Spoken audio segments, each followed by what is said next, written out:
प्रश्नावली 4.3 का यहाँ पर चौथा और पांचवा सवाल। ठीक है, चौथे सवाल में क्या कहा है कि क्या निम्न स्थितियाँ संभव है, यदि हैं तो उनकी वर्तमान आयु ज्ञात कीजिए।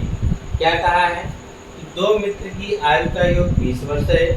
4 वर्ष पूर्व उनकी आयु का गुणनफल 48 था। ठीक है, उनकी आयु का गुणनफल कितना था?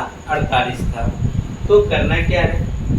तो कहा है कि वर्तमान आयु पूछा है और दो मित्र की आयु का योग कितना दिया है? 20 वर्ष दिया हुआ है। ठीक है, तो हम मान लेंगे, माना दो मित्र हैं, अगर हमको एक की उम्र पता चल जाए तो हम दूसरे की उम्र को पता कर सकते हैं। 20 में से घटा देंगे तो हमको पता चल जाएगा दूसरे मित्र की उम्र कितनी है। कहेंगे माना पहले मित्र की उम्र, माना पहले मित्र की उम्र बराबर कितना है? x वर्ष है। तो दूसरे मित्र की उम्र कितनी होगी? दूसरे मित्र की उम्र बराबर 20 में से हम x घटा देंगे तो हमको पता चल जाएगी कि दूसरे मित्र की उम्र कितनी है? 20 माइनस एक्स। ठीक है, या x है या 20 माइनस एक्स है। और हाँ, यह जो उम्र है वर्तमान उम्र है। कौन सी उम्र है? वर्तमान उम्र है। यहाँ लिखेंगे वर्तमान उम्र। ठीक है, यहाँ पे भी छूट गया, क्या रहेगा? वर्तमान उम्र रहेगा। ठीक है, क्योंकि कहा कि दो मित्र की आयु का योग 20 वर्ष है, मतलब वर्तमान की बात कर रहा है। तो पहले मित्र की वर्तमान उम्र x वर्ष होगी, दूसरे मित्र की वर्तमान उम्र कितनी होगी? 20 माइनस x होगी। ठीक है, फिर कहा है 4 वर्ष पूर्व, लिखेंगे 4 वर्ष पूर्व, 4 वर्ष पूर्व। 4 वर्ष पूर्व क्या हुआ था? 4 वर्ष पूर्व देखेंगे कि पहले मित्र की आयु कितनी थी। तो पहले मित्र की आयु, तो आयु बराबर हो जाएगा x, तो यह वर्तमान है तो 4 साल पहले आज से 4 साल छोटा रहा होगा, तो उसमें से हम 4 साल घटा देंगे। ठीक है, तो x माइनस 4 हो जाएगा। तो दूसरे मित्र की उम्र कितनी रही होगी? दूसरे मित्र की आयु या उम्र दोनों मन का है वो लिख सकते हैं। तो 20 माइनस एक्स वर्तमान है, 4 साल पहले निकालेंगे, 4 घटा देंगे, तो 20 में से 4 घटाएंगे तो आ जाएगा 16 माइनस एक्स वर्ष। ठीक है, अच्छा आगे क्या कहा है कि 4 वर्ष पूर्व जो पहला था x माइनस 4 का था, दूसरा 16 माइनस 4 का था, का उनकी आयु का गुणनफल 48 था। इसका मतलब प्रश्नानुसार चलेंगे। अब हम लोग प्रश्न जो कह रहा है कि इसका जो गुणनफल है वह 48 था, यानी x माइनस 4 यह पहला हो गया, तो दूसरा का कितना था? 16 माइनस एक्स। इनका जो गुणनफल मिला था वह कितना मिला था? 48। चलिए गुणा करते हैं, x को उठाइए, दोनों को गुणा करिए, x को उठा के 16 करेंगे तो 16x माइनस एक्स स्क्वायर हो जाएगा। अब माइनस 4 का करिए तो माइनस तो लग गया, 4 16 चौके 64, माइनस माइनस प्लस 4 का x में करेंगे तो 4x बराबर कितना आ जाएगा? 48। तो यहाँ पर हम देखेंगे 16 4 कितना हो जाएगा? 20x minus x square, minus 64 तो था, 48 को इधर लेके आएंगे तो माइनस 48 बराबर में 0 हो जाएगा। ठीक है, तो माइनस एक्स स्क्वायर को पहले लिखेंगे तो जाएगा माइनस एक्स स्क्वायर, यहाँ पे 20 है तो प्लस 20x, और दोनों माइनस से जुड़ जाएंगे। तो 8 4 12 के 2 80 1 का 6 4 10 1 11 बराबर में 0 आ जाएगा। अब यहाँ से देखेंगे, यहाँ पर भी माइनस है, यहाँ पर भी माइनस है, तो अगर हम माइनस को काम लेके 0 की तरफ भेज देंगे तो अभी क्या हो जाएगा? 0 हो जाएगा।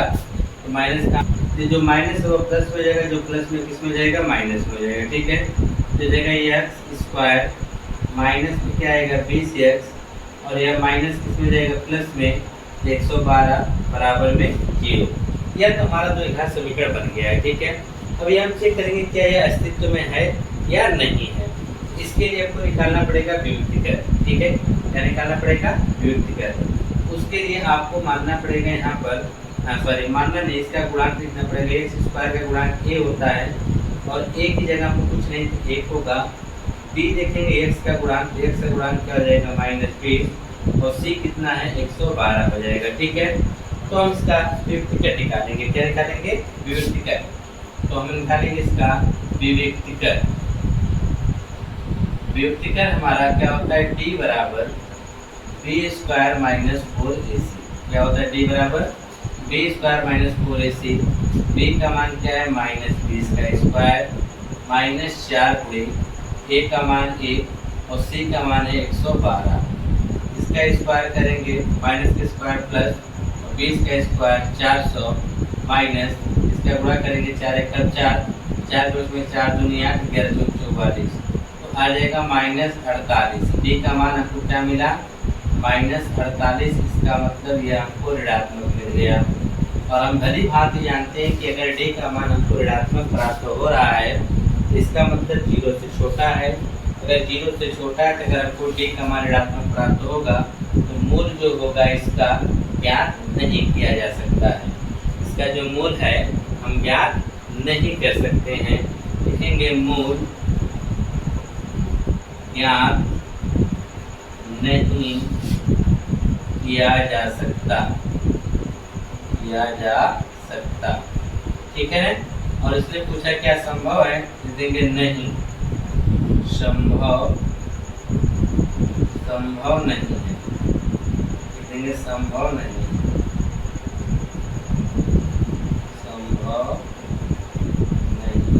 है। ठीक है, और यहाँ पे आप क्या लिख सकते हैं? वास्तविक मूल नहीं प्राप्त होगा, ये भी आप लिख सकते हैं। ठीक है, तो पूछा क्या संभव है? लिख सकते हैं स्थितियाँ संभव नहीं है।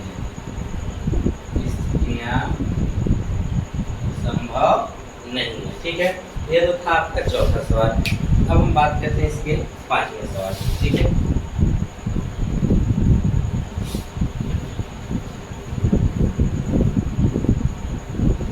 पांचवा वाले में क्या कहा है?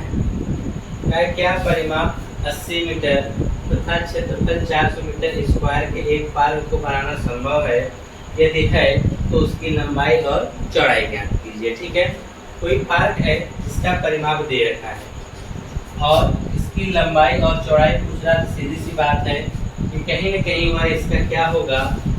लंबाई और चौड़ाई अगर पूछ रहा है तो इसमें आप जानिए यह आयताकार होगा। ठीक है, इसका परिमाप कितना दे रखा है? 80 मीटर और क्षेत्रफल कितना दे रखा है? 400 मीटर स्क्वायर दे रखा है। ठीक है, तो इसकी लंबाई नहीं पता है और ना ही चौड़ाई पता है। ठीक है, तो ऐसी कंडीशन में आप देखिए कैसे सवाल को हल करेंगे। तो परिमाप का पहले हम सूत्र लिख सकते हैं या मान लेंगे। पहले कहेंगे माना, ठीक है, लंबाई बराबर कितना? x metre. ठीक है, और उसके बाद क्या दिया हुआ है? परिमाप। परिमाप बराबर कितना दिया है? 80।